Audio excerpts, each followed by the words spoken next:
நாய வீட்டுக்குள்ள நுழைஞ்சதும் இல்லாம சாப்பாட்டுல வேற கைய வைக்கிறியா?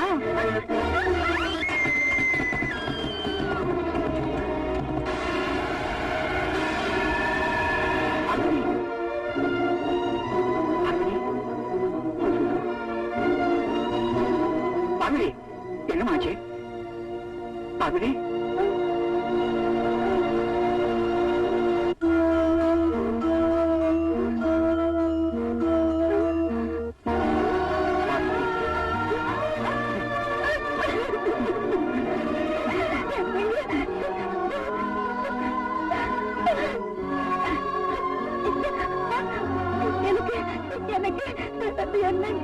எனக்கு என்னங்க ஆச்சு?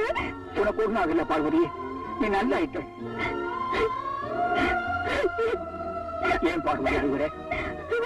எனக்கு துரோகம் பண்ண உங்களுக்கு எப்படிங்க மனசு வந்துச்சு? அந்த பாவத்துக்கு தான் நான் இன்னும் தண்டனை அனுபவிச்சுட்டு இருக்கிறேன் பார்வதி. என்னங்க சொல்றீங்க?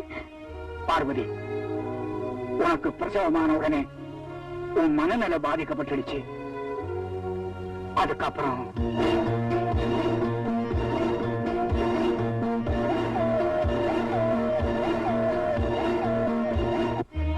பாதி உங்க குடும்பத்துக்கு இவ்வளவு துரோகமா பண்ணிருக்கா? என்னங்க, நம்ம பொண்ணை பார்க்கணுங்க. அம்மா,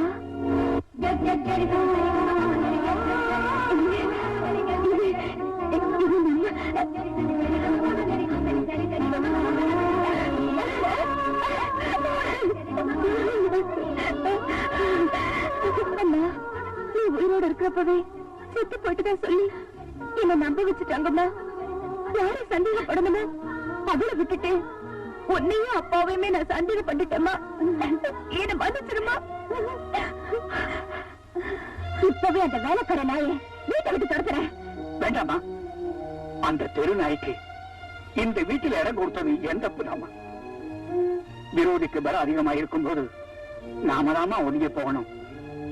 தாமா, இந்த வீட்டை விட்டு நம்ம எங்கேயாவது போயிடலாம். என்ன பெருசு?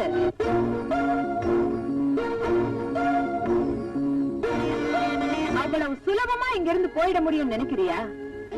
என் காலு படாத வரைக்கும் தான் இது பண்ணையார் ராஜதுரையோட பங்களா. இப்போ இந்த நவநீதத்தோட கோட்டை.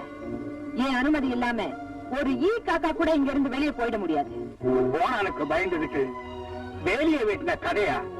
கட்டில துணியோட பஞ்ச பொறுப்புக்காக இந்த வீட்டுல வந்து சேர்ந்த உனக்கு பயந்துகிட்டு நாங்க தான் இந்த ஊரை விட்டே போறோம்னு சொல்றோன்னு ஏண்டி எங்களை தடுக்கிற? என்ன பெருசு? தலையை விட்டுட்டு வாழ பிடிக்கிறதுக்கு நான் என்ன முட்டாய் நினைச்சியா? இந்த சொத்து பூரா உன் பொண்ணு பேர்ல இருக்கு. அவளை கட்டிட்டவனுக்கு தான் இந்த சொத்து சேரோன்னு உயிரை வேற எழுதி வச்சிருக்கேன். அப்படி இருக்கும்போது இவளை நான் லேஸ்ல விட்டுடுவேனா? அதனாலதான் இவளை என் தம்பிக்கு கட்டி வைக்கிறதா முடிவு பண்ணிட்டேன். கட்டின தாலி கழுத்தில் இருக்கும் போது இன்னொரு கல்யாணம் பண்ணி வைக்கணும்னு சொல்றியே, இந்த அக்கிரம ஊர் உலகத்துல எங்கேயாவது நடக்குமாடி? நடக்காததை நடத்தி காட்டுறவதான் இந்த நவநீதம். இன்னைக்கு ராத்திரியே என் தம்பிக்கும் உன் பொண்ணுக்கும் கல்யாணம்.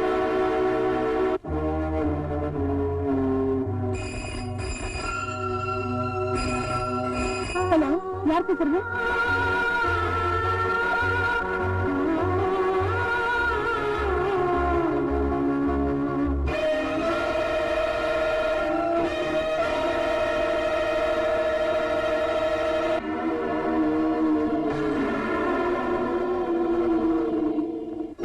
திடீர்னு இந்த நவநீதம் அர்த்தராத்திரில ஊருக்கு வெளியிருக்கிற பங்களால அடியாளுங்க பாதுகாப்போட உனக்கு மறுத்தாலி கட்டுறதுக்கு முடிவு பண்ணிருக்கேன்னு ஆச்சரியப்படுறியா? அதான் ஜெயில இருக்கிற உன் புருஷன் உன்னை காப்பாத்த வர்றேன்னு போன் பண்ணானே, அத நானும் கேட்டேம்மா. அதனாலதான் இந்த அவசர முடிவு. ஆனா ஒண்ணு, உன் புருஷனால இந்த இடத்துக்கு வரவும் முடியாது, உன்னை காப்பாற்றவும் முடியாது. அதனால என்ன பண்ற? நல்ல பிள்ளையா உன் கழுத்துல இருக்கிற பழைய தாலியை நீயே அறுத்துட்டு என் தம்பி தங்கராஜு கையால இந்த புது தாலியை கட்டிக்கிறேன். உன்னால என் புருஷப்பட்ட கொடுமை போதாதுன்னு இப்ப அவர் கட்ட தாலிதான் இருக்க சொல்றீங்க. அதை விட இந்த வளத்தை நீயே உன் கையால என்ன கொண்டுடு. உன்னை கொண்டுட்டா நான் எப்படிமா இந்த சொத்தெல்லாம் அனுபவிக்க முடியும்? உனக்கு சொத்து தானே வேணும். இப்பவே பத்திரத்தை கூட எத்தனை கையெழுத்து வேணாலும் போட்டு கொடுக்குறேன். பைத்தியம் பைத்தியம். உங்க அப்பா தலையெழுத்தை மாத்தின எனக்கு உன் கையில இருக்க அடி முக்கியம். நீ எதுக்காக என்ன இப்படி சித்திரவதை பண்ற? எதுக்கா? நான் சொல்றேன், சொத்தை அனுபவிக்கிறதுக்கு என் அக்கா, சுகத்தை என்ன அனுபவிக்கிறதுக்கு நான். இதுதான் எங்க திட்டம். இருந்தாலும் சரி, என் தாலியா இருக்க நான் விட மாட்டேன். என்னோட சொல்லாத தாலி. ஆமா, நீ படிச்சவ தானே? மகாபாரதத்துல பாஞ்சாலிக்கு 5 புருஷன், உனக்கு என் தம்பி 2வது புருஷன் தானே? இதுல என்னடி தப்பு? அவனில உன்னை நான் பெற்ற தாய்க்கு மேல நினைச்சேன். தெய்வத்துக்கு சமமா உன்னை நான் மதிச்சேன். நீ என்ன மகளா நினைக்கலனாலும் ஒரு மேல கரிய நினைச்சு இந்த தாலியை காப்பாத்து.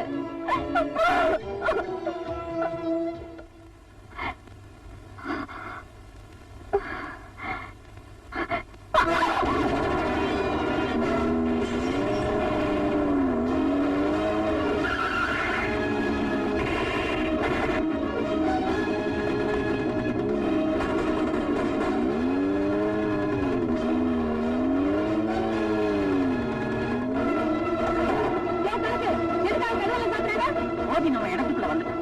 அதனாலதான் எல்லா கதவையும் சாத்த சொல்றேன். நம்ம இடத்துக்கு வந்துட்டானா?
அப்படி பாக்குற 10 பேர் அடிக்கிற அளவுக்கு நீ பலசாலின்னு நிரூபிச்சுட்ட.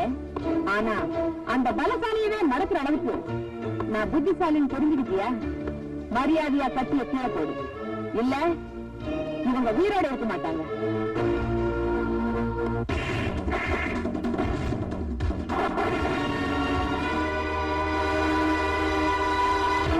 ஏமாத்திட்டு ஜெயில இருந்து தப்பிச்சு வந்த மாப்பிளைக்கு நாமளே சமாதி கட்டிட்டா அந்த சட்டம் நம்மள ஒண்ணும் செய்ய முடியாது.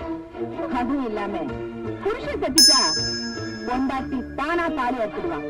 ஜானி, அந்த துப்பாக்கிய தம்பிக்கிட்ட கூட.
தண்டனை கொடுத்துட்டா.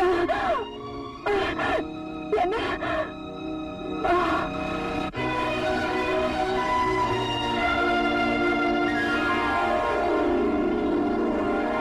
பொய் சாட்சிகளால் குற்றவாளியாக்கப்பட்ட கோபியை உண்மையான குற்றவாளி தங்கராசுவை சட்டத்தில் நிறுத்தியிருக்கிறார். கொலை குற்றம் நிரூபிக்கப்பட்டதால் இபிகோ 302வது செக்ஷன் படி தங்கராசுக்கு மரண தண்டனை அளித்தும் கோபியை நிரபராதி என்றும் இந்த நீதிமன்றம் தீர்ப்பளித்து அவரை விடுதலை செய்கிறது.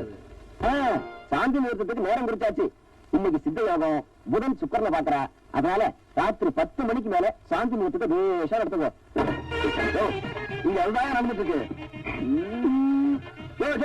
நீங்க வீட்டுக்கு போ, உன் பொண்டாட்டி காத்துட்டு போ. இவர் சொன்னது எப்படி?